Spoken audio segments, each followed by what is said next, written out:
Você quer mudar totalmente o jeito que você vê futebol e começar a enxergar o futebol de um jeito profissional? Bom, acesse o primeiro link na descrição e tenha o melhor curso do mercado pelo melhor preço. Aberto, né? Ah, esse. Esse é uma máquina, né, cara? Mas, ó, vocês falaram, a gente comentou um pouco aqui sobre beber, sobre o efeito do álcool no corpo. Vocês já tiveram que lidar com jogadores, assim, que estavam, vamos lá, usaram outras substâncias? Essas outras substâncias, elas também têm um efeito muito danoso? Por exemplo, a maconha, essas coisas aí. Já tiveram que lidar com isso? Sim? Eu já. É? Eu já. E aí, mas pra você pôr esse jogador em condição de jogo, é diferente do álcool? Como é que é? Você tem que estar muito regido com a regra. Então, por exemplo, atletas submetidos a exame antidoping, na sequência dos jogos, assim, em sequência das ações, tipo a natação, onde o dia seguinte ainda é doping, onde o dia do dia seguinte é doping, você tem que educar o atleta e conversar com a sua comissão que você vai tirar o atleta da competição. Esportes como o futebol, onde você tem a variação de competições. Então, o dia permite que o outro dia não seja considerado doping para algumas ações específicas. A droga social é doping em qualquer momento. Então, essa, assim, o cara usou, você tem que afastá-lo pelo tempo de metabolização da droga e explicar para ele que enquanto ele for usuário, ele não vai poder competir, porque a instituição está acima do dano que ele pode causar. Então, assim, o jogador do clube A usa maconha. E aí você, como médico, fica sabendo. Você tem que afastar o atleta. Você não vai, obviamente, expor o atleta na mídia, mas você não vai poder deixar o cara ser sorteado no doping. E estragar todo o trabalho do grupo, né? Exato. Não, você não pode.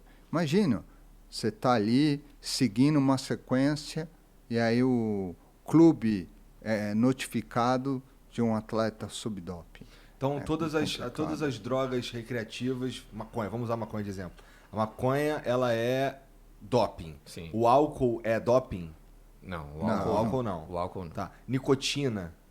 Nicotina também não. Também não. O próprio CBD é uma coisa mais recente, não é doping, né? Desde Interessante. o ano passado. Nas Olimpíadas do ano passado já não era doping. Mas CBD. Mas qualquer utilização do CBD por óleo, THC. tópico, tudo? O THC, THC é o problema. O THC e os canabinoides são doping. O CBD puro não é doping e pode ser usado. Ele é usado? Não. O grande ponto, na verdade, é a qualidade do produto, né? Como que você vai garantir a qualidade daquele produto? Porque muito arriscado, né? Eu posso te vender o produto e dizer que não ter. E tem. Entendi. Então a gente precisa orientar muito bem esses atletas, né? E assim, é uma coisa muito recente, o uso do CBD dentro do esporte. A gente vê muito isso nos Estados Unidos. Eu acho que na NFL eles estão estimulando pesquisas em relação a isso, né? Porque teriam 3 usos importantes aí. Em relação à dor, né? Ajudaria muito no controle da dor. Em relação à ansiedade, que a gente sabe que é algo prevalente dentro do esporte. Em relação a sono. Mas as pesquisas elas são recentes, né? A gente precisa ter muito cuidado. E no esporte de alto rendimento, ainda mais cuidado por conta dessa questão de doping. O esporte de alto rendimento ele tem uma questão que é o seguinte. Muito facilmente vende-se a ideia que milagres estão acontecendo. Como assim? Eu vou te dizer. O Flamengo está tomando a água X. Daqui a pouco, a água X é disparada a melhor água para um atleta. Já feita para um atleta. O esporte de alto rendimento ele tem esse poder. As pessoas querem o esporte de alto rendimento por isso. Antes de um método se comprovar eficaz da forma como a gente acredita que deva ser confirmado, né, por vários estudos científicos, se tem alguém que fala para o atleta que isso é bom e vai fazer ele render melhor, o atleta vai querer comprar a ideia. E a partir do momento que o atleta de alto rendimento compra essa ideia, ele difunde essa ideia para a população em geral. E a população em geral também compra essa ideia. Então a gente vê a coisa disseminada, sem nem ter uma comprovação de que aquilo realmente tem benefício ou não. Entendi. Então, assim, só pra gente finalizar esse ponto, uma dúvida que eu tenho é a seguinte, porque assim, eu conheço alguns caras de outros esportes e tal, que eles fazem uso da maconha porque, assim, eles são atletas e eles sentem muita dor, sabe? Assim, por esforço de musculação e tudo mais, o cara grandão e tal. Então, eu conheço uns caras que usam. E eu queria entender, eu já entendi que não pode por causa do doping e tudo mais, mas pro atleta, para ele render, o THC atrapalha? Na verdade, assim, gente, não pode pro atleta profissional. Sim. Aquele submetido às regras da WADA.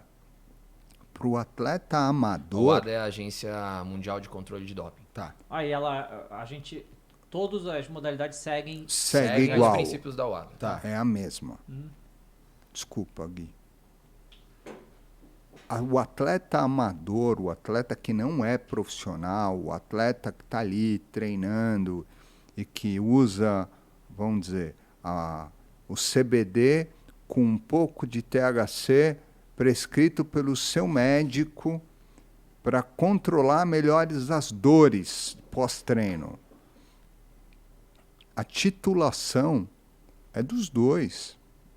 É uma consulta, uma relação médico-paciente. Uhum. E aí vem a ciência para ajudar o médico. O que a ciência tem? Eu tenho